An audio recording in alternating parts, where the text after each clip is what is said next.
Hello, folks. This is Greg Gilbert, host of Python's Paradise. And of course, we're continuing on with film reviews and experiences from the year 1996, my first year doing film criticism. And we're going to go through the year. I like to pick 5 from each month and just kind of go through and grade them. And the score goes from your highest could be A plus down to an F. If you're in the A section, you're generally dealing with a great movie, well recommended. The B group, you got some issues, but generally an entertaining film. Your C group might appeal to hardcore fans of genre, actor, what have you. D group, you're getting into a problematic shit. And an F speaks for itself. Now, I talked about January, and one thing I could tell you is that my favorite film of the month and the best film of the month can often be different for various reasons. But the 5 films I'm choosing to talk about for February 1996, and this is by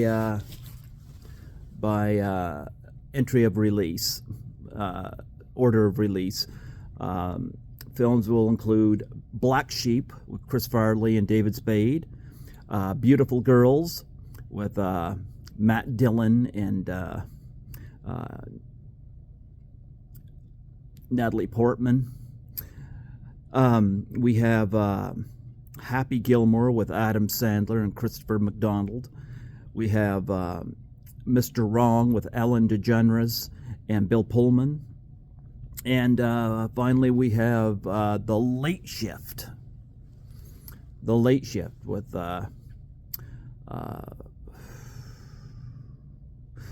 why am I blanking on his names? The Higgins actor who plays David Letterman, and Daniel Roebuck, of course, plays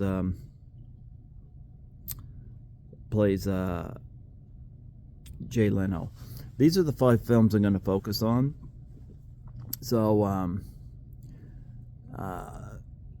they're the ones that kind of appealed to me the most, one way or another, and I'll let you know what I think.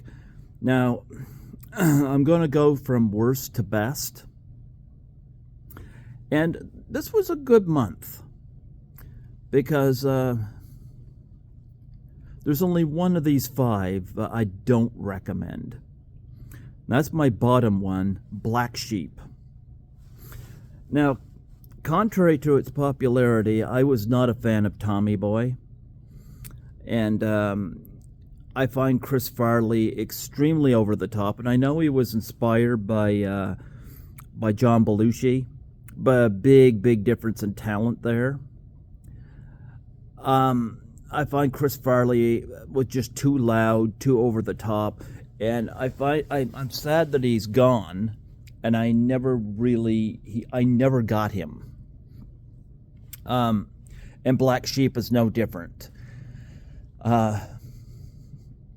Black Sheep, of course, pairs him again with David Spade from Tommy Boy, and David Spade's got to get him out of the way on this road trip so that his brother, played by Tim Madison, who has definitely done better than this, can deal with his political situation.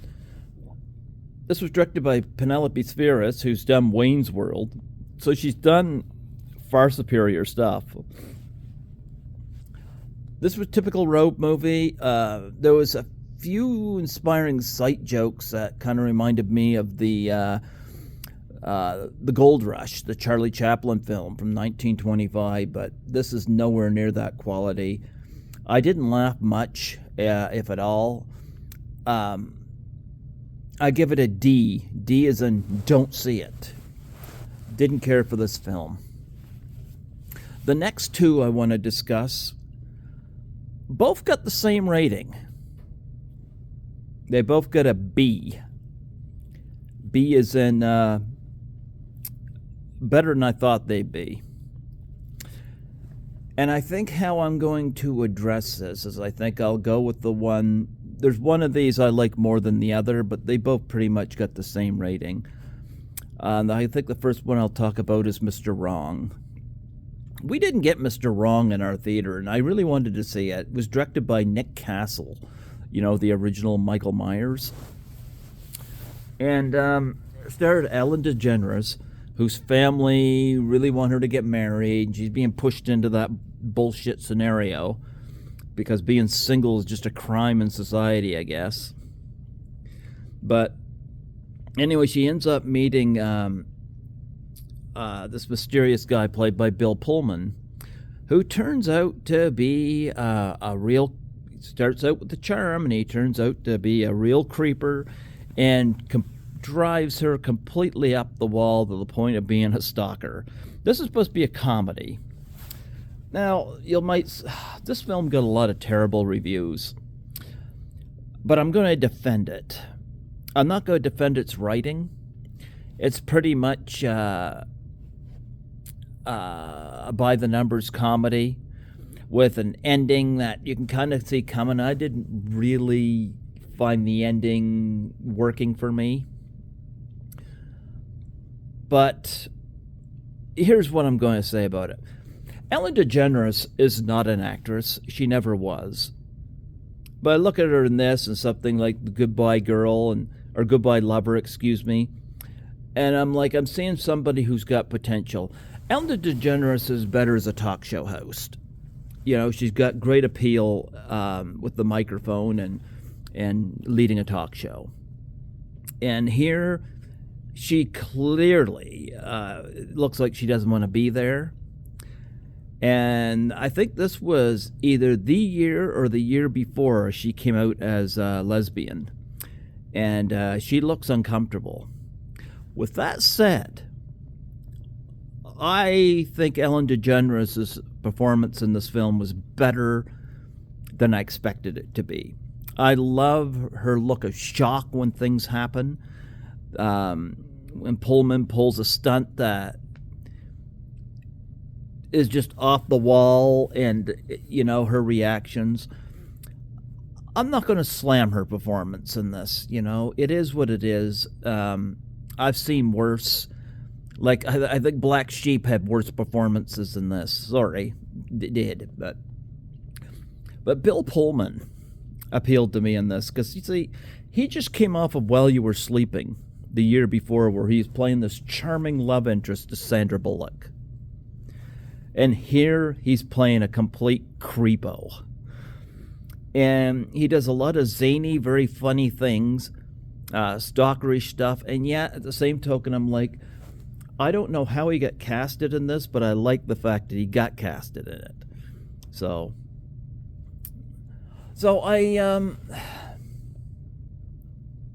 I didn't think Mr. Wrong was a great movie, not by any stretch. There's definitely a lot wrong with it, especially with some of the choices DeGeneres makes in the film. But at the same token, I like the risk that she and Pullman take to hold this together. So I give it a B. Now, Happy Gilmore is the next one I'm going to talk about, because Happy Gilmore is my favorite one of the 5 I'm talking about. But it's not the best. I mean, the other 2 films I'm going to talk about, they're much better plotted, much better written than Happy Gilmore. And I don't think Happy Gilmore is as good a golf comedy as Caddyshack. But I'm going to say this, I was able to relate to it. Adam Sandler, of course, plays Happy Gilmore. And Happy goes completely against his behavior because, of course, he grew up enjoying and loving hockey. Problem is, he has a temper. And his temper gets him to situations where he's in fights and lands in a lot of hot water. Fortunately for him, he's got a touching relationship with his grandmother, who takes him in whenever his parents pass. And so he grows up. He still likes to play hockey, but he's horrible at it. He's put in a dilemma, though, where he has to raise money because his grandmother loses her home and gets put into a nursing home that is run by a guy that abuses the patients. And anyway, somebody discovers that he's got a knack for hitting golf balls the way he plays hockey. He just slashes the golf balls and they just soar through the sky and go to far distances. Carl Weathers plays a trainer who sees this and wants to train him. And this is a very formulaic comedy. You see where it's going. And a lot of the humor is, I find it funny, but at the same token, a lot of it is behavior that one person may not want to sit and praise. So, but nonetheless, I found myself relating to Adam Sandler in this movie because, I lost a job earlier this year, and it had to do with me losing my temper. And I got gaslit, but don't matter. I handled it in a very poor manner. And one of the things I did after I lost that job is I watched Happy Gilmore. Because Adam Sandler plays a guy who has anger issues. And so I just kind of wanted to watch him deal with this dilemma. And I found myself, like Adam Sandler to many, he's hit or miss to many people in terms of performance. He's not given an Oscar-worthy performance here, but I liked him in this movie because he's playing a character I can relate to, which is why it's my favorite of the 5 films I'm talking about. But again, not the best. I really liked Christopher McDonald as the rival golfer, Shooter McGavin, who gets under Happy Gilmore's skin. Carl Weathers plays the trainer who's got a wooden hand because a crocodile, or an alligator I should say, bit his hand off, which is a funny subplot. Julie Bowen, she's the one casting I didn't care for, and it's not her performance. It's the fact she's playing this, I don't know what her character does. It's been a while since I watched this, but she's just basically the love interest. And, I think she's reporting on it and this and that, and she gets romantically involved with Sandler, and I don't know. I found that role to be weak. So I didn't see she served a whole lot of purpose other than to be the romantic prop. Now, speaking of purpose, though, you got a cameo by Bob Barker that everybody remembers, who plays himself teaming with doing golf pairs with Happy Gilmore. And, of course, Happy loses his temper, gets into a fight with Barker that ends with Barker pummeling, beating the living shit right out of him. It was kind of funny, I gotta say. And I give Happy Gilmore a B. Same as what I gave Mr. Wrong, but I gotta say between the two, I liked Happy Gilmore better. And it certainly made for good therapy this year. Now, the other 2 films I got to talk about are interesting because they both got an A+. So it's a matter of which one do I like better, and between The Late Shift and Beautiful Girls. Both are excellent movies. So I think I'm going to talk about Beautiful Girls first, which I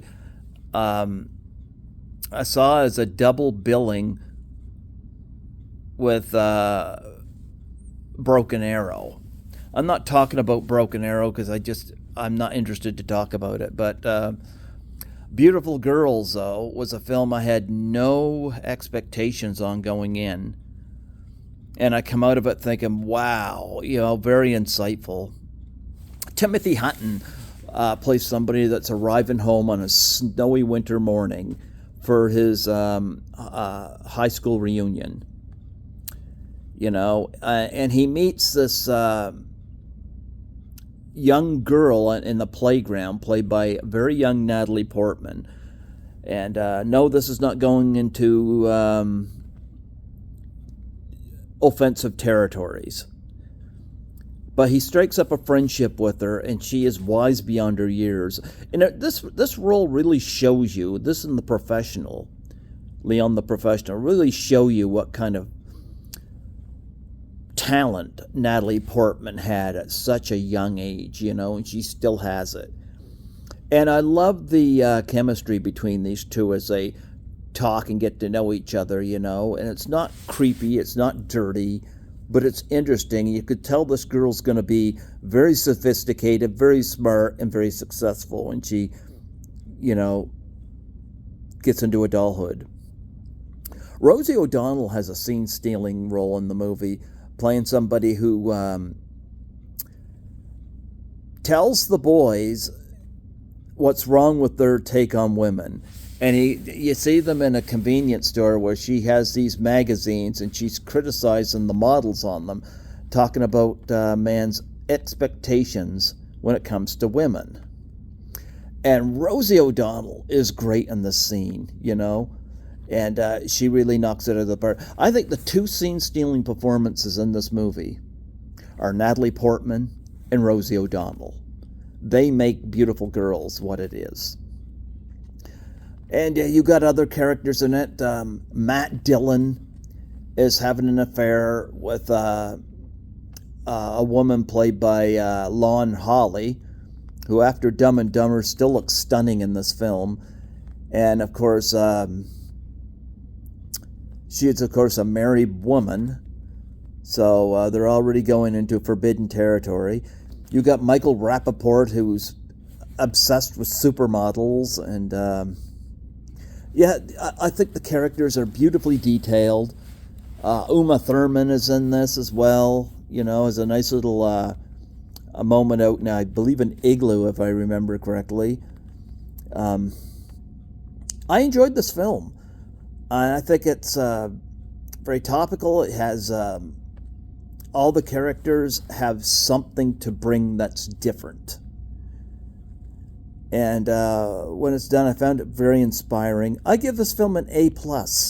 Check it out, It's a Jonathan Demme movie. Is it Jonathan Demme or Ted Demme? It might be Ted Demme. It's one of the Demmes that directed it. I should know that, but whatever. But I think the best film of February 1996 is one that didn't come to our theaters. I believe it was in limited release and it played on television, was The Late Shift. And I had the pleasure of seeing this recently. And wow. Because, we know the story. Johnny Carson ruled late night, Ed Sullivan before him, And, of course, when Johnny Carson was stepping out, who was going to replace him? Was it going to be David Letterman or Jay Leno? And,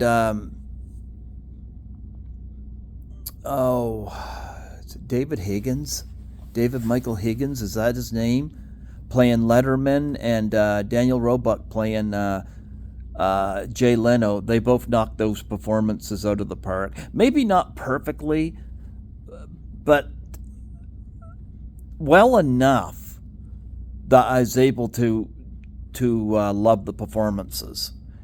And Kathy Bates really steals her scenes because she's a press agent for Leno, and the studios are just pissed at her, and they want her out of the picture.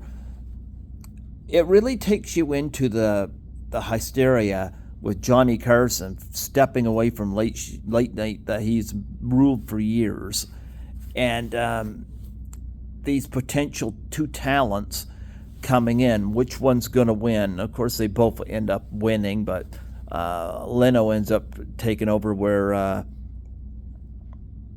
Carson left off. Both very successful, and I found myself learning quite a bit from this movie. It gets an A+. It's got a lot of funny moments in it, but it's got a lot of insight in terms of what was going on. I mean, I don't know how much of this was fabricated either, that's give or take. But from what it's presenting me, it took me into that world, and that's all I could have asked for this film. So, February 1996, my tally on this, The Late Shift and Beautiful Girls, they get an A+, both. Well recommended, check both of them out. Happy Gilmore and Mr. Wrong, they both get a B. Happy Gilmore is my favorite of the 5 films, but like I said, I don't think it's the caliber quality-wise that those 2 ahead of it are. But certainly the one I can relate to the most. So, well, The Late Shift and Beautiful Girls get top spot. Happy Gilmore is my favorite of the 5. The only one of the 5 I don't recommend is Black Sheep, which got a D, and it's sheep dung is what it is. It's not funny, it's loud, it's obnoxious, it's sheep shit. So there you have it. So, stick with me because we'll move on to March 1996 with another 5 titles. But in the meantime, take on The Late Shift and watch some beautiful girls. Well, just don't be too eerie about it. It could get you into trouble, But those films, excellent. Check them out.